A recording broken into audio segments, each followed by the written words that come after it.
This is Radio Taiwan International.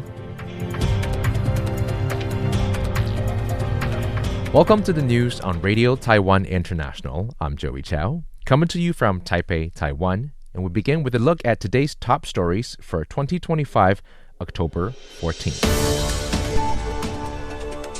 Taiwan awaits U.S. decision on military exercise invitation under new defense bill.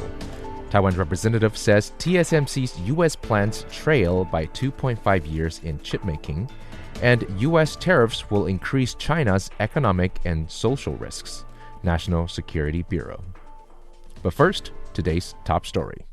The U.S. National Defense Authorization Act, NDAA, strongly recommends inviting Taiwan to participate in joint military exercise, while Taiwan's defense minister said he would not comment before an official announcement is made.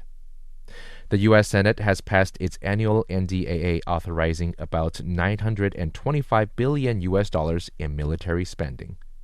The bill includes the Taiwan Security Cooperation Initiative, which allocates $1 billion in military aid to Taiwan. It also strongly recommends that the U.S. Secretary of Defense invite Taiwan's Navy to take part in RIMPAC when appropriate. Defense Minister Wellington Gu told reporters Tuesday before attending a legislative session that military exchanges and cooperation between Taiwan and the United States are proceeding according to established mechanisms, pending Washington's final decision. 有关这个美国国会所通过这些建议的这些部分呢 As for the recommendations passed by the U.S. Congress, I would like to wait until the government, especially the U.S. government, makes an announcement before we provide any public explanation. Before it is officially announced, we will not comment. As for whether participation in RIMPAC is promising, we will wait for the final decision by the U.S. government. Asked about a recent report from South Korean newspaper Dong-A Ilbo claiming Taiwan's weapons are outdated, Gu said the military is pursuing upgrades based on 4 pillars: asymmetric capabilities, defense resilience, reserve force enhancement, and gray zone response. Gu added that the prototype submarine Narwhal is proceeding well, but delivery by November remains a considerable challenge, emphasizing that safety and quality will take priority. Taiwan's representative to Japan, Li Yiyang, said TSMC's U.S. production facilities remain about 2.5 years behind those in Taiwan, emphasizing that Taiwan continues to hold clear technological advantages and secure core competencies. The Taiwan-Japan Semiconductor Alliance seminar, organized by Japan's Institute for National Fundamentals, JINF, opened Tuesday in Tokyo. The event gathered representatives from Japan's political, industrial, and academic sectors to discuss the strategic significance of Taiwan-Japan cooperation in the semiconductor supply chain. Attendees at Monday's welcome dinner included Li, former Economic Affairs Minister Wang Meihua, Indo-Pacific Strategic Think Tank CEO Akio Yaita, JINF Chairwoman Yoshiko Sakurai, and lawmaker Koichi Hagiuda. Li said the U.S. proposal to divide TSMC's production 50-50 between Taiwan and the United States had drawn widespread attention, even sparking false claims that Taiwan Semiconductor Manufacturing will become American Semiconductor Factoring Company. In reality, he said, TSMC's U.S. plants can currently mass-produce 4-nanometer and 3-nanometer chips, with 2-nanometer production not expected until late 2027. By contrast, Taiwan began mass production of 2-nanometer chips this year and plans to start producing 1.4-nanometer chips in 2028. Li noted that TSMC's R&D headquarters in Taiwan employs more than 8,000 researchers and remains the world's largest semiconductor research hub. He said Taiwan's new fabs in Taichung, Hsinchu, and Kaohsiung underscore its continued leadership and the security of its core semiconductor know-how. On Monday, Taiwan's National Security Bureau, NSB, released a report warning that U.S. tariffs are expected to exacerbate China's economic and social risks. According to the report, China's exports to the United States fell by $69.6 billion after Washington announced reciprocal tariffs in April. The additional 40% transshipment tariff imposed by the U.S. in August will further restrict China's ability to bypass those duties by re-exporting goods through third countries. The NSB said China's investment growth stood at 0.5% between April and September, the lowest level for that period since 2020. Declines in private and real estate investments point to weak domestic demand. Citing statistics from the international NGO Freedom House, the report also noted a 63% rise in protests and petitioning incidents across China from January to September, largely driven by unpaid wages and unfinished housing projects.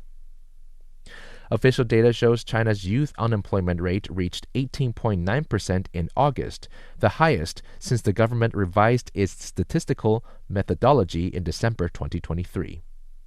Meanwhile, a new policy regarding both businesses and employees to pay into the Social Security system starting September 1 has prompted many small and medium-sized enterprises to cut salaries or lay off workers. The NSB observed that China's September 3 military parade was intended to divert public attention from economic stagnation and corruption, strengthen ties with authoritarian allies, and lay the groundwork for President Xi Jinping's fourth term. The report concluded that U.S. President Donald Trump's America First policy is reshaping global politics and economics, particularly by targeting China's transshipment practices. The Taiwan Textile Federation, TTF, said the textile industry is facing multiple headwinds, including U.S. tariffs, the appreciation of the new Taiwan dollar, the ongoing war in Ukraine, and new challenges from European Union's Digital Product Passport (DPP) system. The Federation urged the government to offer more care and support to the textile sector. The 2025 Taipei Innovative Textile Application Show, TITAS, opened Tuesday, with Vice President Xiao Meiqing acknowledging pressures from China's overcapacity, low-price dumping, and U.S. tariffs. She said the government understands the industry's difficulties and is actively engaging with Washington to support a, quote, more reasonable and competitive solution for Taiwan.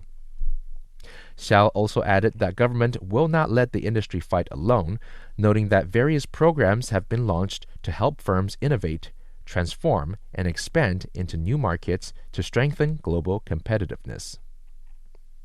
TTF chairperson James Guo said the sector faced a combination of geopolitical and regulatory challenges, including U.S. tariffs and currency shifts, in addition to global conflicts. He said the EU's DPP initiative, which requires each product to disclose material sources, production data, and carbon footprint, poses both a challenge and a chance for transformation.